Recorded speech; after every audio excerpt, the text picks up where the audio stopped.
Compose by Robert Frost. Robert Frost के द्वारा लिखी गई पोएम है। रॉबर्ट फ्रॉस्ट ने he was an American poet और ये नेचर पोएट है। इन्होंने बहुत सारी पोएम्स लिखी हैं जिनमें आता है butterfly and anything, my butterfly and anything, the road not taken, Christmas tree,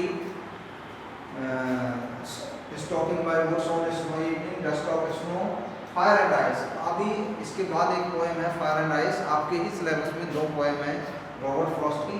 तो these poems show that the nature of the poet. The poet always write nature poems or the realistic poems which belongs to our society. ये हमेशा ऐसी poems लिखने में interested रहे हैं जो nature से जुड़ी हुई हैं, जो मानव जीवन की रियलिटी से जुड़ी हुई हैं। तो इस तरह की पोएम्स लिखने में ये माहिर है। और he was the great poet of American literature. American literature की बात कही जाए तो उसमें ये महान कवि हुए हैं और इनका जन्म सैन फ्रांसिस्को अमेरिका में हुआ था।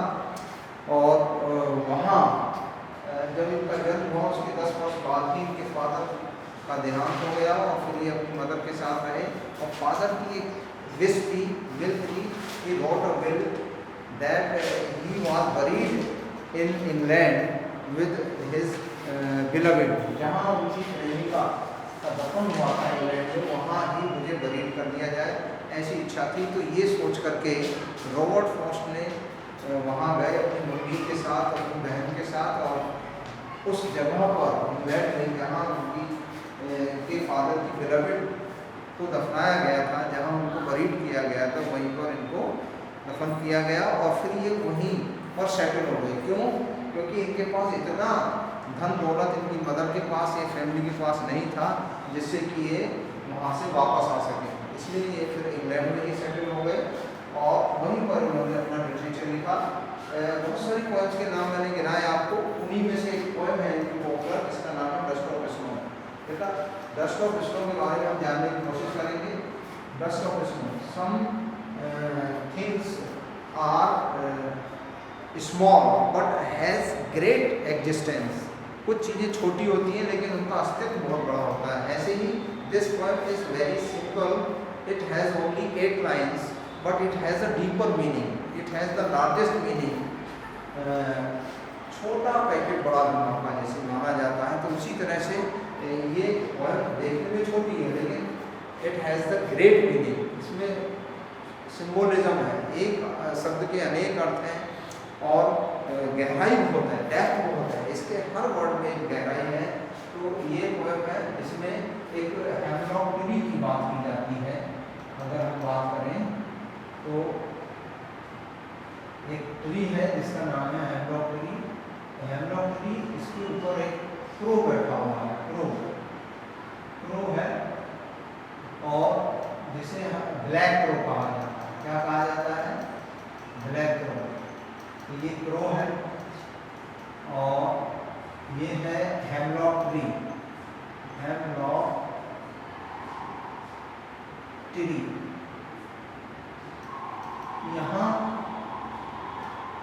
हेमलॉक ट्री में बहुत सारी चीज़ें हैं कि ये बोथ ऑफ देम, चाहे वो पक्षी ब्लैक क्रो की अगर हम बात करें तो क्रो में भी कौन सा है? Black crow is known for bad omens. Bad omens अपशगुन के लिए जाना जाता है, शुभ संकेत नहीं माना जाता। अगर आप बारह बाबा देख लेते तो लगता है कि आज हमारा दिन खराब हो गया। तो bad omens, some things has, कुछ ऐसी चीज़ें होती हैं देखने में बुरी होती है जिनके बारे में सही धारणा हमारे समाज में नहीं है, जो कि एक सुपरस्टिशन है। सुपरस्टिशन कहते हैं अंधविश्वास। एक अंधविश्वास की बात इसमें की गई है। इसमें 4-5 बातें आपको जानना बहुत जरूरी है। और जो सिंबल ऑफ डेथ, यानी कि जो बैड जो क्रो है, इसको सिंबल ऑफ डेथ माना जाता है। सिंबल ऑफ डेथ, और that is the poisonous tree, poisonous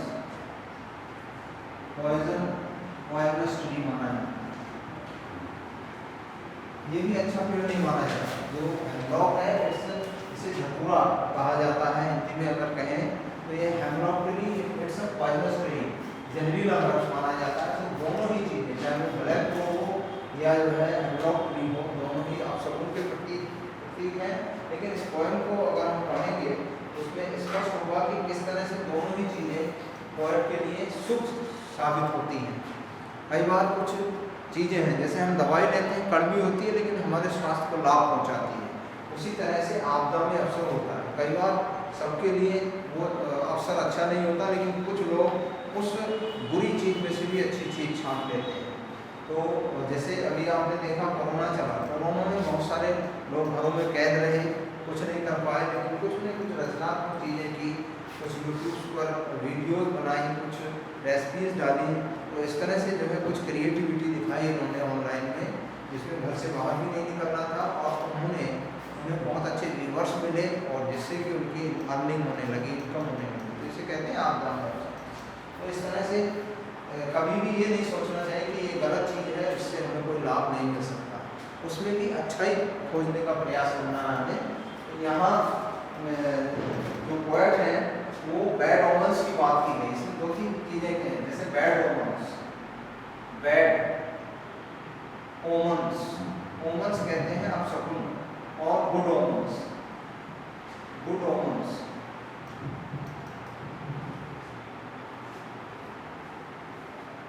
omens,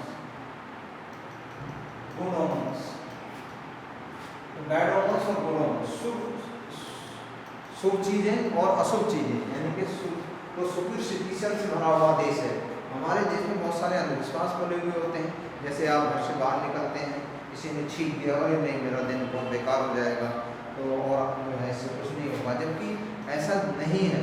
वो काम जरूरी नहीं कि आपका पहले भी हो जाता, और किसी के छींक दिया तो जरूरी नहीं कि आपका काम नहीं होगा। हो सकता है किसी ने बिल्ली, आप घर से निकले, बिल्ली ने रास्ता काट दिया, और ये तो बहुत गलत हो गया, हमें नहीं जाना चाहिए क्योंकि बिल्ली ने रास्ता काट दिया। तो ऐसे ऐसे सुपरस्टिशन पाए जाते हैं। तो बहुत सारी चीज़ें हैं।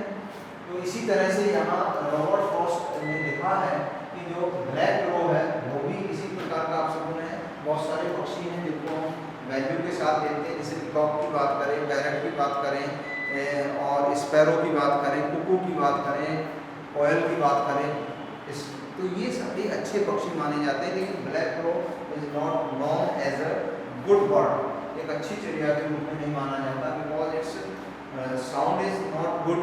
उसकी जो बोली है वो उतनी अच्छी नहीं है, जैसे कुकू की बोली है, वो कुकू कोयल करती है।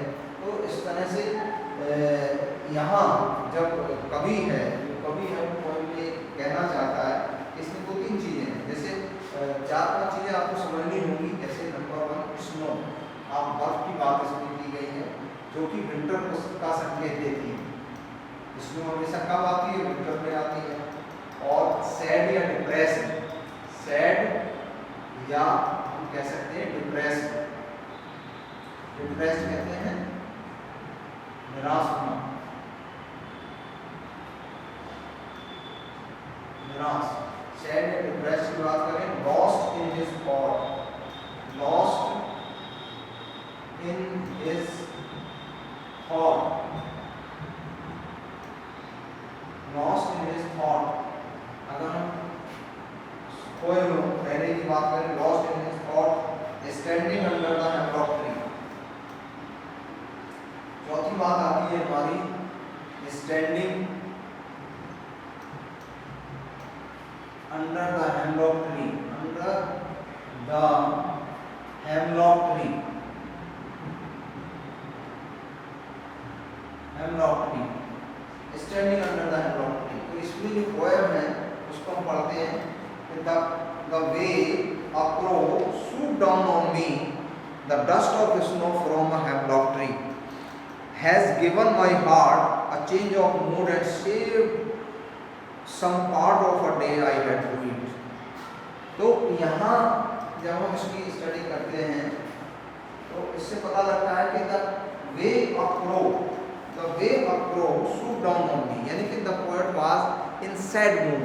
हो सकता है घर से लड़कर निकले हों, पत्नी से या बच्चों से लड़ाई हो गई, तो सैड मूड में थे। He was in a very sad mood. ऐसा लगता था कि आज का पूरा दिन बकवास जाने वाला है, बेकार हो जाने वाला है, ऐसा वो सोच रहे थे।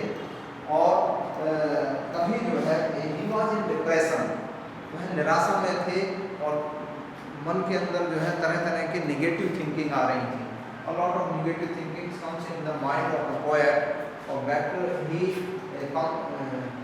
came from his home with in sad mood। तो वो दुखी मन से जो है अपने घर से निकले और रास्ते में वो खड़े हुए थे एक पेड़ के नीचे। The tree, the name of the tree was hemlock। तो hemlock tree के नीचे अंदर खड़े हुए थे और he was thinking and thinking and thinking। और वो सोच रहे थे about the negative things and other problems which are facing due to his mood is depressed and sad। जिसकी वजह से उनका जो मूड था वो दुखी था, परेशान था, तो उन्हीं के बारे में वो सोच रहे थे।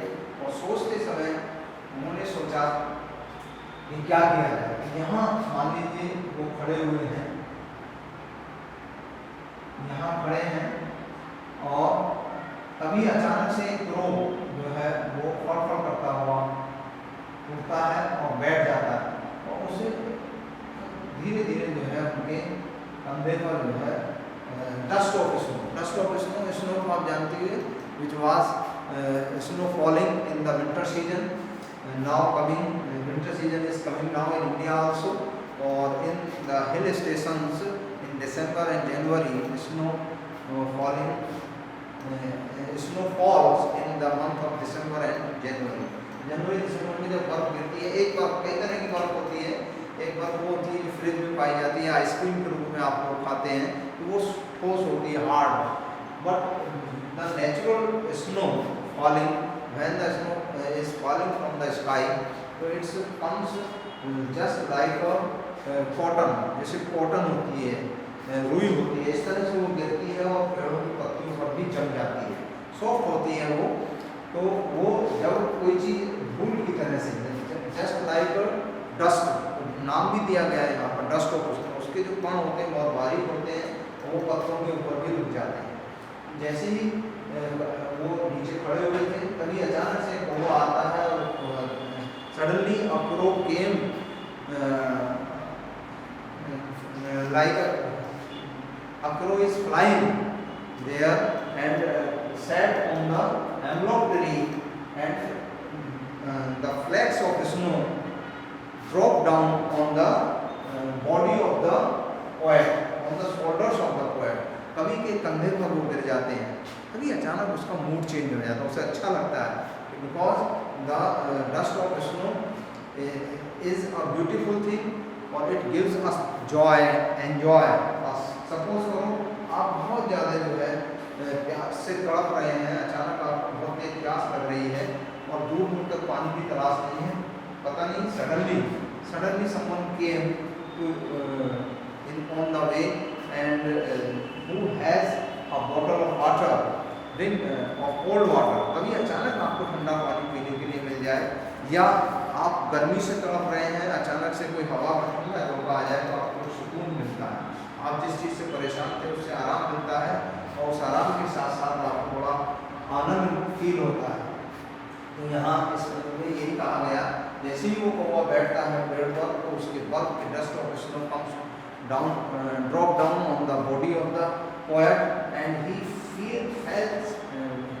फील्स वेरी हैप्पी, खुश महसूस करता है, he feels very happy and he thanked to the crow, he thanked to the crow that he saved the rest part of my day to waste।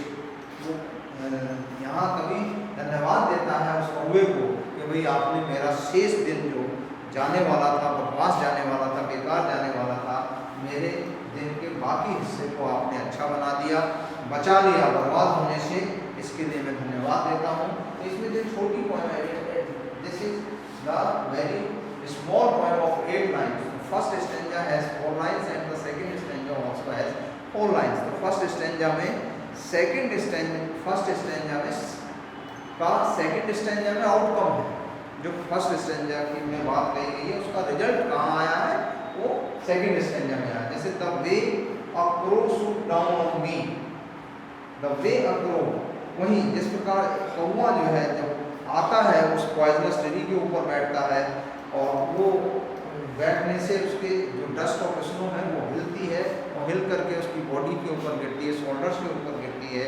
तो पोएट वहाँ पर खुश होता है और he change its that's process, this incident changed the mood of the poet and he became very happy, felt very happy, and the rest of the day became very joyful and entertaining।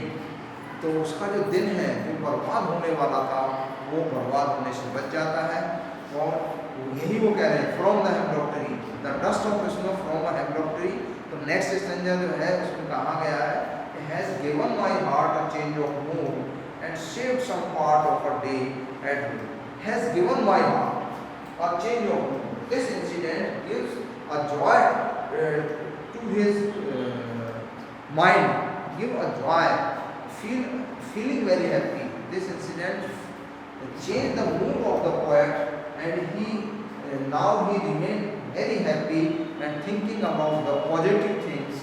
तो ये चीज़ें ये दर्शाती हैं कि बुरी चीज़ हमेशा बुरी नहीं होती, उसमें भी अच्छाई होती है। और वह जिसे हम ब्लैक क्रो कहते हैं, that is the symbol of death, जिसे मौत का प्रतीक माना जाता है। और पॉइजनस ट्री, हेमलॉक ट्री को पॉइजनस ट्री कहा जाता है। दोनों ही अपशकुन होने के बावजूद भी उसको सुकून देते हैं, आराम देते हैं और उसका पूरा दिन नष्ट होने से बचा देते हैं। पोएट का पूरा दिन नष्ट होने से बचाते हैं। The poet was very sad and depressed और lost in the thinking about thinking. जब आदमी परेशान होता है तो बार बार एक ही चीज़ के बारे में सोचता है। तो the poet is thinking about the negative feelings, a lot of negative feelings comes in his mind, but when the crow dropped the snowflakes on his body, so he feels very happy and the negative thinking changed into the positive thinking and he feels very happy and he says that he thanked the crow and the hemlock tree that you saved the rest part of my day and you became me happy, और आपने मुझे खुश कर दिया। और because क्योंकि the poet was standing under the hemlock tree, और इस तरह से मतलब बुरी चीज़ होते हुए भी अच्छा ही उसका रिजल्ट अच्छा आया, उसका परिणाम अच्छा आया। तो हमेशा we should not think about the bad feelings about the short things, small things, क्योंकि कई बार अगर मैथमेटिकल वे में देखा जाए तो plus minus is equal to minus होता है, plus plus is equal to plus होता है और minus minus is equal to plus हो जाता है। यानी कि अगर ये पॉजिटिव है ये नेगेटिव है, दोनों मिलाकर के नेगेटिव बात निकलती है। तो माइनस को अगर देखा जाए तो नेगेटिव माना जाता है, लेकिन दो माइनस जब एक साथ जुड़ जाए तो वही पॉजिटिव हो जाता है। तो इस वे में भी हम इसको समझ सकते हैं। तो bad omens and good omens की बात इसमें की गई, सुपरस्टिशंस की बात की गई, अंधविश्वासों की बात की गई है। तो lighten the mood of the poet, है ना। तो इस तरह से पोएट का जो दिल है वो हल्का हो जाता है, लाइटन हो जाता है, happy, he feels very happy, he feels enjoyful and cheerful and he did all the work which had to do by him। जो काम उसके द्वारा किया जाना था उसे he did that work with enjoy and cheerful mood।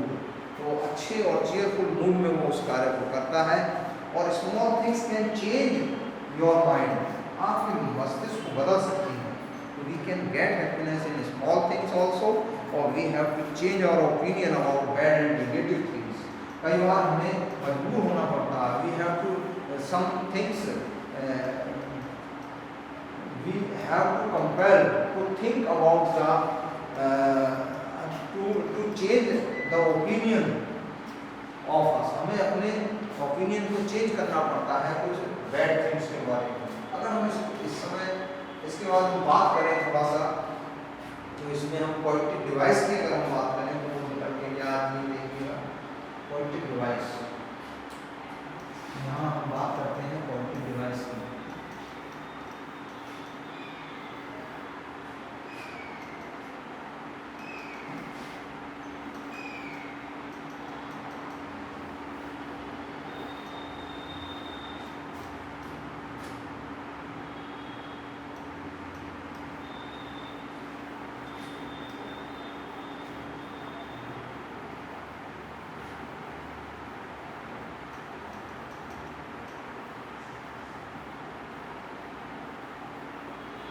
device. Now we are talking about the poetic device. Poetic device में क्या है?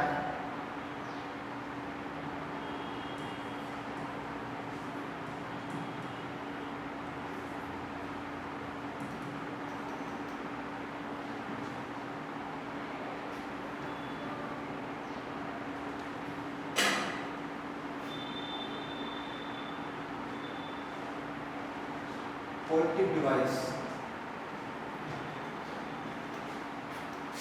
पोएटिक डिवाइस में सबसे पहले हम बात करते हैं जैसे पोएम की कुछ लाइनें हैं, अगर उनको लिखा जाए तो the way a crow,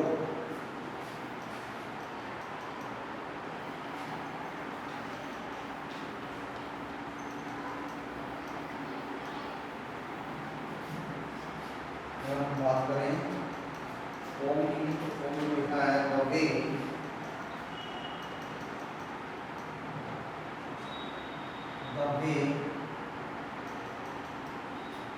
a crow,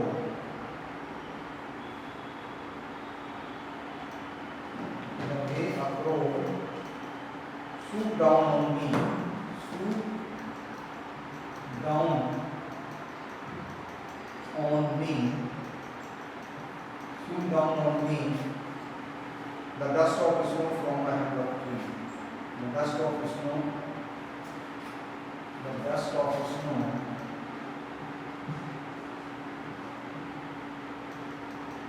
the dust of snow from the hemlock tree, from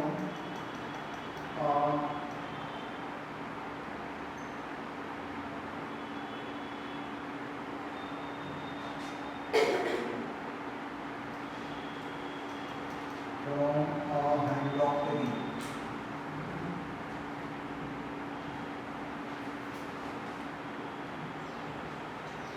From hemlock tree has given my heart, has given my heart, has given my heart a change of mood, a change of mood, a change of mood, and shaved some part, and shaved some part, and shaved some part of a day I had you, of a day I have you, I have you. तो ये हमारे stanza के दो अलग अलग stanza हैं. The way a crow shoot down on me, the dust of snow from a hemlock tree has given my heart a change of mood and saved some part of a day I have you. तो इसमें अगर हम poetic device की बात करें तो सबसे पहले इसमें देखने को मिलता है एलिट्रेशन, शेम, सेव, सेम, यहाँ तक सेव, इसमें बात करते हैं सेव, शेव की बात करते हैं, शेव और Shem, shave,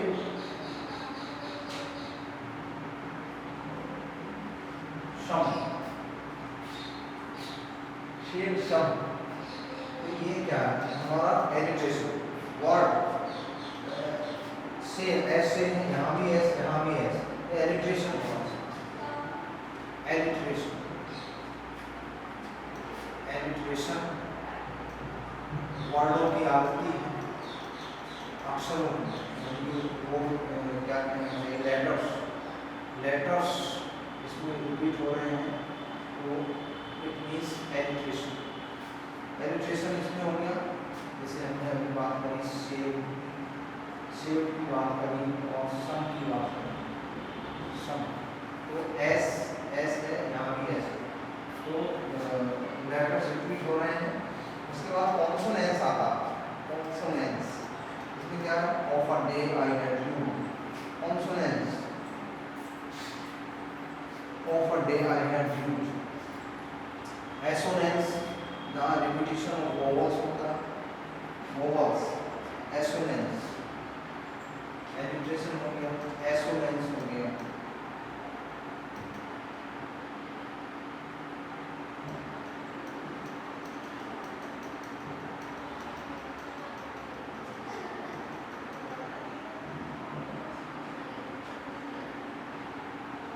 Assonance.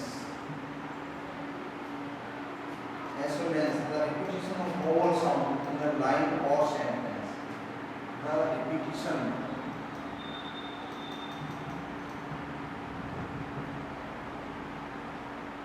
of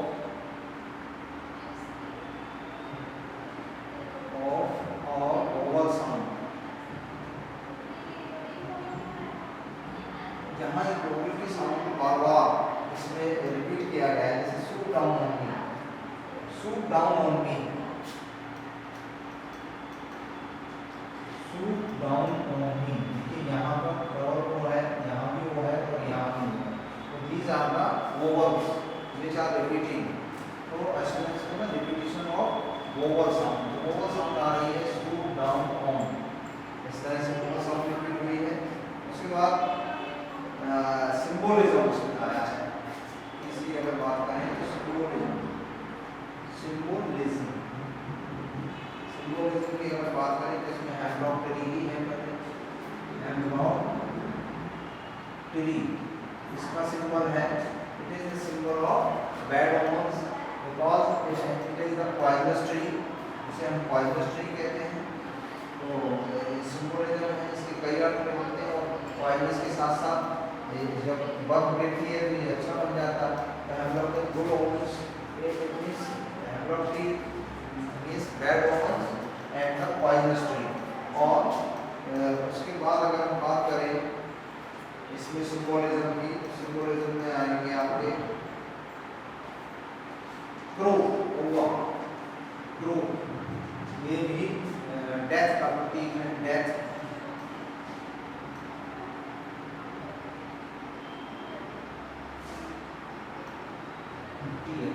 death, it's the symbol of death. Death का प्रतीक है.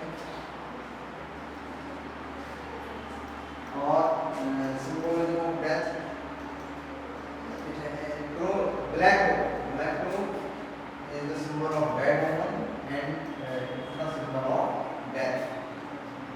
Dust of Vishnu, dust of Vishnu, dust of Vishnu, Vishnu की बात करें तो sometimes it gives us harsh thinking. कभी कभी हमें कठोर थिंकिंग देती है, हार्श थिंकिंग देती है, लेकिन sometimes it's very good, such as the poet feels the dust of Vishnu a good feeling, and when you are belongs to the